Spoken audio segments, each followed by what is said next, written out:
Croeso nôl. Da chi'n barod am wers fach? Wyt ti'n barod am wers fach, Matt? Ydy wastad yn barod am wers bach. Iawn.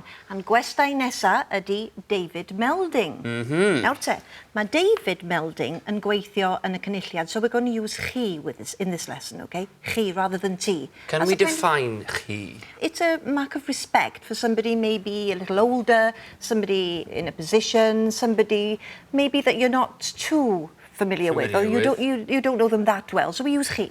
He, okay. Okay, so we're going to use he with David. He for now, fine. Nawr te, mae David nawr yn dod o Gastellnedd yn wreiddiol. Aeth e i'r brifysgol yng Nghaerdydd. Went to school in Cardiff. I'r brifysgol, the main school, the university. University of Cardiff, yes. sorry. A wedyn, hefyd, aeth e i'r College of William and Mary in Virginia, America. Oh, okay. What do you know? That'd be a nice question to ask him why. Pam? Pam, of course. Why did you go to America? But there are a few words, geirfa, that maybe you need to know just before we go into this interview. Geirfa fel, as we can see maybe on screen now, screen 1, a cynulliad, okay? The cynulliad, the assembly. Okay. Aelod o, member of. Member Aelod of. o. Dirprwy, there's a word. Wow. Dirprwy, you have to roll your R's with that one. What is that word? Dirprwy. It's deputy. Dirprwy lywydd, followed by a soft mutation, no less. Dirprwy lywydd, deputy presiding officer. Dirprwy llwyd. Llwydd. Dirprwy lywydd, yes. Lywydd. So now, if we look to screen 2, we're going to use he.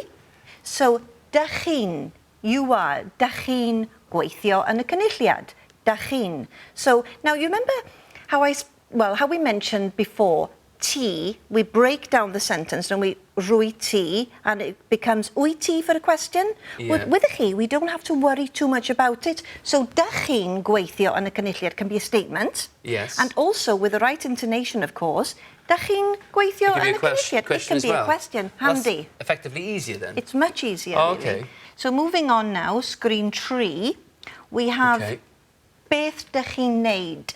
Now then, wneud, what do you do? Yeah, what do you do? So we can ask him, what does he do? We've established, chi ydy'r dirprwy lywydd, chi ydy David Melding. Beth dych chi'n neud? What do you do? Iawn? Beth dych chi'n neud? Ers pryd. I think you're familiar with ers pryd. It's a time thing. Since when have you been doing it? Yeah. Ers pryd dych chi'n gweithio yn y cynulliad? Yeah? Ers pryd dych chi'n gweithio yn y cynulliad? Sut dych chi'n? How is it going? Absolutely. Well, sut dych chi'n ymlacio, maybe, you know? Sut dych chi'n ymlacio? He's a busy man, mae'n gweithio yn y cynulliad, ond mae e hefyd, just for you to know, yn hoffi cerdded. Okay. Mae'n hoffi coginio.